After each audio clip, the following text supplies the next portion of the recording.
what is up, and welcome back to 24 Minutes of Not A24, the podcast that takes a look at movies outside of the A24 library, literally 24 minutes at a time. I'm Ethan Simi. And I'm Ben Lawhorn. This week on the pod, we are battling the masses and the peasants as we talk about the latest film from Ridley Scott, Napoleon. An epic that details the checkered rise and fall of French Emperor Napoleon Bonaparte and his relentless journey to power through the prism of his addictive, volatile relationship with his wife, Josephine. Can I just come out and say really fast that log line is, I want that movie. That's the movie that I want that I did not get. I just want to put that out there. I think that's the 4-hour cut from Mr. Director's Cut himself, yes. Ridley Scott, right? I think you're totally that's right. Gotta that's got to be it. Okay, we're going to talk about that. We're going to talk about our feelings on Napoleon. Really quick, we do have some news. I figured we'd break the news at the top of the show. Because, we only have 24 minutes to do it. Big things are down the pipeline for this pod, for us, for other things that might be in the works. I don't want to give away too much information, but what it does mean is that this 24 minutes of Not A24 is coming to a close. It's coming to an end, and we'll do 3 more episodes after this. We're going to do Michael Mann, so we'll talk about Heat, we'll talk about Collateral, and lead into Ferrari to finish out 2023. But big things are on the horizon. This is not the end of the pod or anything like that. It's just the end of the Patreon. So I just wanted to share. How do you feel about that, Ben? It's bittersweet. Like it's been fun to talk about these movies that aren't A24 movies. To have a little break. It was really fun, like kicking it off with the Mission Impossible franchise. Like that was super fun to sick. Go through. We've had some really good ones. And to go out on Michael Mann is going to be great. I've actually never seen Collateral, so I'm really excited to finally check that one out. But I am very, very, very excited about what we have coming next year. That's kind of taking the place of this. So I'm hoping everyone will be excited about that too. Absolutely. Yeah. Stay tuned to our personal social medias and the 24 Minutes of A24, and be sure to follow us along there. Okay. We don't know each other's thoughts on this film. You kind of know mine. I'm a little bit more outspoken before we get on the show. I'll tweet about it or make some TikToks or what have you. But I liked your Letterboxd review. You did it on time for once, which was really impressive. I will give you kudos. And what did it say? It said like destiny has brought me to this review or something. So it'll be coming up in my True Cinema. So I'll share what it was there. Are you a big Napoleon guy? Do you find Napoleon interesting? Like not enough to read a biography or something like that, but I was interested in what I would learn from this movie. Like I was very curious about his rise to fame and things like that. But outside of a basic world history class, like in high school, I don't know anything about him. What about you? So well, let me extrapolate for just a second, because you mentioned that you were excited to learn things about Napoleon. How do you feel that Ridley Scott has basically taken this movie, and any historian or any person that comes out and criticizes the accuracy, he's just like, fuck off, find a life, like do something other than criticize me? How do you feel about that? I love it. I think it's great because honestly, like I know I wanted to learn stuff, but like with any narrative piece, everything has to be taken with a grain of salt. Like even documentaries will have a bias sometimes. Sure. As those can be a little bit more truthful, but I just was curious. I figured like the big picture stuff would kind of be accurate, but maybe all the details of it wouldn't be. So I love it. I feel that way about these kind of movies in general. Just like, it's cool to like kind of learn stuff, but it's not necessarily 100% accurate.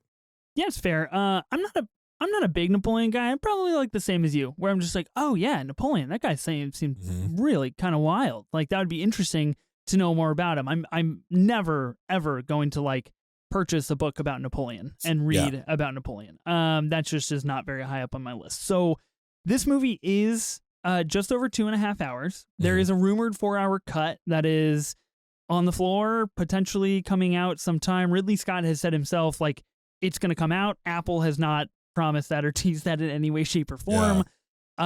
Let's talk about general thoughts really fast, and then do our True Cinemas, maybe kind of weave in this 4-hour cut and figure out if it would be better, worse, or what have you. What did you think of Napoleon as a whole? I had a good time. I enjoyed it. I feel like there is a masterpiece here This is Yes. like the framework for a masterpiece, and to get right back at it, like maybe that is the 4 hour cut. Maybe that's what the masterpiece is, where we get some more detail, because there were things that happened that didn't pay off for me like I felt like they probably could have. Mm-hmm. I mean, this is obviously spoiler territory because we're talking about the whole movie, Of but course. suddenly like all the army guys are just like, yeah, we're with you again. It's like, all right, I didn't really capture the fact that you guys loved him. Yeah. Like none of that Well, really he's only happened in the seen movie. one time. He gives out bread to the army one time. And that's like the Yeah. one time where we're just like, a man of the people. But like Yeah. nowhere near enough to be like, oh, wow, they're going to form a coup and like go back with him. How exciting. Yeah. So that like, it didn't fall flat for me. It was still interesting, but it didn't have the emotional impact that it probably could have given the right storytelling. If we had just sprinkled in throughout that these guys were like willing to give their life for him, blah, blah, blah. None of that stuff really comes up. It doesn't feel like throughout the movie. And just some other things, like obviously so much of this was about his relationship with Josephine and how that affected his life. But it just felt really, maybe this movie just felt sporadic. Like it just felt like kind of went like all over the place. I would have loved a movie I really enjoy. I don't know how you feel about it or if you've seen it or not, but have you seen Steve Jobs? Yeah. Is that the one with Michael Fassbender? Yeah. And Yeah, that I like that movie is quite a bit. Incredible. I love that film. And I wonder if this had taken more of that approach of like just pick 3 things Napoleon did and focus on that rather than like, here's his 8 greatest hits. It's like, let's just focus on 3 things. I think maybe that could have paid off more. I've said it before on here and I've said it about other things, but this is a kind of thing where like I dig a 10-hour miniseries on this. Yes. Like I think we could really get into stuff here. This was just a lot to cover in 2.5 hours. But there's no way you could get Ridley Scott to do that. That's the problem. No. So it's like we're stuck between a rock and a hard place of trying to get Ridley Scott to do what he does best, which is like at least in this late stage of his career, which is making sprawling action sequences that are extremely historical. He did this with The Last Duel. He's very good at doing these things. And then getting him to make that movie when maybe the 2.5 or even the 4-hour cut is just like not what is designed, like not what it is for Napoleon. And I know there have been films throughout history about Napoleon. And I feel like from what I've heard, the same sentiment is like he's just too big to like wrap your arms around for a film. It just doesn't work, right? I think you're totally right. I think you make some good points. I did put in my Letterboxd review like this felt like Ridley Scott was like, let's make a greatest hits album of what Napoleon did. Like 6 cool things and then like I guess we'll sprinkle in the Josephine aspect in the middle because that did drive him. Incredibly sporadic, really time hoppy, a pretty big slog. Like personally for me, like the final battle is cool, but I was just like, oh wow, we're just running it back. We're just doing like the same thing we did an hour ago. And I was much more personally interested in the weird, neurotic, totally obsessed nature he had with Josephine. I think that was the story that I personally wanted, and I would have taken like 2.5 hours of a character study. I don't think this movie was designed to be that. I think that is like the juxtaposition of where we're at is like, do we want cool battles and shit, or do we want to understand Napoleon as a guy? And I don't know if Ridley Scott knew what he wanted to make out of that, which I think is part of the problem. Is a 4-hour cut better? Probably. That would be my take. Will we ever get it? I don't know. Yeah. And it kind of feels like it seems reminiscent of like, this is a weird thing to compare it to, but like Zack Snyder's Justice League. Yeah. Where like Joss Whedon's like sucked really bad. And so Zack Snyder's like, well, let me tell the full story, all 5 hours let of me it get that you I back, wanted to tell, And then it's like, okay, yeah, it was good. But also if you have 5 hours to tell a movie, it should be good. Yeah. And I think that's what I feel about this. So like if you get 4 hours of this and we get more time about like why his decisions that he made in war were reflective of his feelings with Josephine, like give me more of that stuff. Give me him connecting with these army guys so we understand why. But one thing I did really like about this movie, the battle scenes were great, but also it was funny. Like a lot of Ridley Scott movies are just super funny. And this one, like 2 of my 3 true cinema moments are just jokes. Like there's like the things I laughed at the most in the movie. Like, oh, that was fucking hilarious. That's really, really good actually. So yeah, I really enjoyed that about this. Like if it's I gave it 3 stars on Letterboxd, but Okay. I felt like there was a 5-star movie there, if that makes sense. Yeah, no, totally. I can totally see where you were coming from. I gave it 2.5 stars on Letterboxd.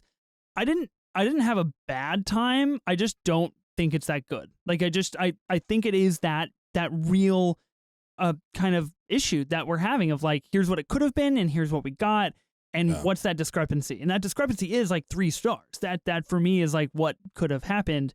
I will take your comedy bits. I'm going to lead off with my true cinema, which is similar. It's not like a one-liner or anything like that, but it is kind of where we get maybe the most character study of Napoleon, and I actually enjoyed it the most because it really is probably the most perverse, insightful scene into how Napoleon operates. And this is when him and his wife are basically trying to conceive a child, right, to kind of keep the throne intact in the family, and they can't. But they're trying, and like Napoleon realizes he has to try, so he goes into Josephine's room and he like kind of starts like braying like a horse does. And then the next scene we find them at dinner, and after dinner has cleared, he crawls under the exceptionally long table on his hands and knees, much like a horse, and crawls over to Josephine and just is like, let's just try to make a kid here on the ground. And it's just like, you're some sick fucks, and I love it. I want more of that. I think that's like the movie that I wanted. Probably my favorite part of the film. It was super funny. It was really good. It showed, like you said, it's an insight to him and what he cares about, which was having an heir, having someone to take over. And just the way he went about it was very humorous. I thought that was great. Yeah, I think it's worth mentioning as well, even if he wasn't specifically like drawing to a horse. That's like how I understood it with like his sounds and stuff that he was making. Like that's he views this as another battle. He views it as a war field. Like how does he manage that, much the way he manages like the Battle of Austerlitz or something like that. Like this is just another thing for him to conquer, and that's how he relates it. I loved that. I thought that worked very, very well for the movie. It just never really happened again. Yeah. No, it was good. These carnal, animalistic, whatever noises that he makes, you know, it's just like to get the other women to leave the room is it's pretty good. I like that. For me, it was the funniest moment of the movie, and what my Letterboxd review is about. I forget who he's even talking to, but someone is just kind of ridiculing him, and then he's like, "And you're fat," and then there's like this pause, and he looks at him, and he's like, I enjoy my meals. You know, like, I don't know why that got me so good. He's like, I'm not going to like refute it. Like, yeah, I'm like a celebrated general now. Like I can enjoy my meals. Like I don't have to be super in shape, whatever. It was just one of the examples I think of humor in this movie. And this is the one that got me a lot, where it's just like, I enjoy my meals. Like what do you want me to say, man? Like, I don't know. It's like, I also enjoy my meals. Like, yeah, what are you going to do? But this movie was like super funny. He's a man of the people. He just, he's just one of us. He just enjoys his meals. Indeed. I will go from there, and I will give you a one-liner, my second nomination here. And this is when he is kind of first rising up in the ranks, I believe, and like figuring out how to maneuver all the political intricacies of everything. He's talking to someone. I don't know who it is. And and this clip has been going around on Twitter, so I'm sure people have seen it. He goes, "You think you're so great because you have boats?" And then he like walks away, and it's just like, my guy, are you okay? Like, what is like, are you all right? It's okay. He's got boats. But I really do respect the way Joaquin Phoenix kind of rides this line of like a non-acting acting, and then like really erupting over the most petty things, as Napoleon probably did, much, the Napoleon complex. But like that is hilarious, and it's funny, and like I always find it awkward because I went to go see this movie like in IMAX. I think it was opening night, and if there's certain people that understand the tone and certain people don't. I think Ridley Scott is a weird situation for a public audience like that, because like House of Gucci to you and I is hysterical. There's lots of things in there that are funny. Not everybody thinks that. Much like Napoleon, where like that moment happened and I died laughing, And nobody else around me laughed. They were like, oh, wow, Napoleon's intense. It's like, no, that's not the point. Like, the point is he's super fucked up. And he's just a weird dude.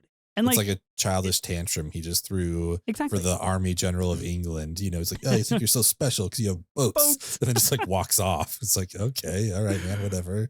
Can't refute that. That's the end of the argument, honestly. Yeah, that's kind of it. The other funny moment for me is when they kind of do their first coup, where the three of them are going to kind of take over the leadership of France, Napoleon and the two other guys. And then all the citizens and stuff come in and they're like, you guys are just like, they're calling them out on what they're doing. You know, it's like, where are the other 5 people that are supposed to be voting in this, all this kind of stuff. He gets the army to kind of defend him. They go back into the building. They hold everyone at gunpoint. And then Napoleon just walks in behind him. He's like, shall we vote? You know, it's like all these people at gunpoint. He's like, all right, cool. Let's vote on this then, because you guys are going to die if you don't vote for me. So let's do this. And just like the casualness with which he says it after just like literally running for his lives from these people, you know, running for his life from these people and just like pleading to the infantry, just like, I will protect you. I'm here for France, blah, blah, blah, all this kind of stuff. And they're like, okay, I guess we're on your side. So we'll go stop all these people. So I loved the way that line was delivered. It's like, oh, shall we vote now? Like, yeah, we should. Bet. Now that everyone that is against you is at gunpoint, let's vote. My final scene is similar. I don't think it's like in the same scene, but I could be totally mistaken. So we mentioned like the peasants in the beginning of the movie, right? Yeah. This is where I think Ridley Scott is good at doing this. Obviously, we have like the Battle of Austerlitz. We have this final battle. We got these really massive in scope, very, very cool things to watch and to enjoy. But this is like that kind of shrunk down on a little scale. This is like when they I think it's when they let out all the people from jail. And soon after this, basically Napoleon was like, look, I will help you take down the mobs of people, but I'm going to be number 1. I will no longer be number 2. I'm your number 1 guy. You will listen to me. Obviously, similar situation, like they don't have a choice. So they say yes. He gets all these cannons and he basically goes to the town square and he just literally shoots cannons at peasants, at pedestrians. And he blows them away. And I think not only is it really shocking to watch, but it's also, like a shocking insight into his mentality of like, I don't give a shit. Like, I just want to be the number 1 guy. That's all that I care about. And I found that very intriguing, and I really liked that scene. And it's scaring me that most of my scenes are like the more perverse, demented scenes of the film. So I don't know how I feel about that. I mean, there's a lot to choose from in this movie, but that one was great. Like you said, the guy's like, well, how would you handle it? He's like, well, this is what I would do, but I wouldn't do it as your number 2. Like, you've got to put me in charge, right? But I'll take care of this if you want. He's like, all right, go for it. And gets this guy's vote of confidence, you know, and the way he does it is just insane. It's just crazy, but so insane. So powerful, that whole scene. Mine is one you mentioned. It's one that's in the trailer. It is just Austerlitz. Like, that whole sequence is fantastic. I feel like we see more of it than I want in the trailer, but it still pays off in the movie because there's so much more involved in there. But just like baiting them and using your actual soldiers as bait, because, you know, like they're just going to die. You know, it's like, you guys stay here. They're going to come attack you. We'll come from the side. But just those underwater sequences of all the men and the horses drowning and everything that's happening, just all the flanking from the sides and all that stuff. It's like, oh shit, this guy is this is where we see his genius. I think we see it in a lot of places, but this is one of the best examples of it, where like he's thought about everything. He's baiting them and drawing them into the trap here without them realizing that they're actually just on a lake, a frozen lake, you know, and that he's just going to drown them all. It's so well done. We get a lot of really cool sequences though.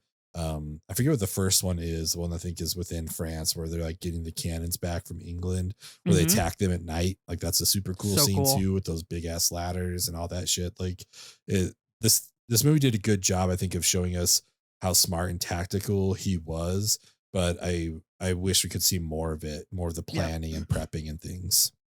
I think too, like, and I don't know if a 4-hour cut solves this, but like the whole idea of like Napoleon went away to war, and then he found out through his people, like, sorry, Josephine's sleeping with other people. And like, of course that affected him, and we see a little bit of that play out, but like, I would have loved to like dive into that. Like, what are his personal conversations he's having with his people and everything that's taking place on the battlefield? Like, how did that impact him? And like, how does that skew the way that he does do battle and his tacticalness and his pragmatism and things like that? I think there's a lot to like unpack there, and we didn't necessarily get to unpack it all. I unfortunately, when I went to go see Oppenheimer, when it was like re-released on the one weekend for like IMAX screens, I went and I saw a preview, special like IMAX preview of the Battle of Austerlitz. It was like the whole thing. It was like 12 or 13 minutes long. Oh dang! And it was very cool. But then what proceeded to happen after that was Killers of the Flower Moons fired up, and everybody had to like go tell the staff like, hey, you got the wrong movie going on. Yeah. So I was a little bit bummed that like that entire battle was spoiled for me a couple of weeks beforehand. Tenet had a similar kind of like and Top Gun Maverick had a similar promo that it ended up doing, which ended up being very cool. But like, I think something like this works better in the context of the film for sure. I just want to know real quick, who won the movie for you? Joaquin as Napoleon or Vanessa Kirby as Josephine? Joaquin was really hit or miss for me on this movie, actually. Like, there's some scenes where I thought he was fantastic, and there were others where it's like, why did they get him to do this? Like, you get Joaquin whenever you can. I understand that, but it's like, I don't think he needs to be the person in this movie. But Vanessa Kirby was just batting 1,000 the whole time. She was great, so I'd give it to Vanessa. Yeah, hard agree. Vanessa Kirby wins. One of her opening scenes, or like the opening scene of her having lunch with Napoleon, is basically her serving so much that he gets roped in. And like, that's the power of women, man. I get it, Napoleon. She didn't lie. She's like, you're going to see this and you're never going to stop thinking about it. And it was like, that's the truth. That's literally what happens. Like, I love it. Would this movie fit in the A24 catalog? For me, too large in scope and way too high of a budget. Yeah, 100%. Yeah, it's too big. Yeah, too big. Okay, next week on the Patreon pod, the action is the juice. We've got 3 episodes of the Patreon pod left. We're doing Heat, then we're doing Collateral, and then we're finishing off with Ferrari. We're kind of doing a little Michael Mann chapter to close us out. Which of those 3 are you most excited for? Here's what I'll tell you. Much like Vanessa Kirby, she's got a great ass. I cannot wait to watch Heat. I'm so excited. It's just going to be us quoting Heat for 24 minutes. It's all it's going to be for 24 minutes. Like, here's my favorite quote from this part. Yeah, that's all it is. The LAPD. We just got made. I can't wait. It's going to be the whole thing. It's going to be good. Gosh, I can't wait, man. I think it's going to be really exciting. And like we mentioned at the top of the show, like, this is the end of the Patreon. It is not the end of anything other than this. And we have very big plans on the horizon for the new year. So stick around and find out what those are. Yes, please. Again, thank you so much for your support. What did you guys think about Napoleon? Let us know on Twitter or Instagram. We are at 24 minutes of A24. Also, you can watch us on YouTube. You can watch us talk about this. And next week, you can watch us do all our Heat impressions to each other. But you got to do it like Pacino. You got to do the hand motion. I would do my best, but that's a tall order for sure.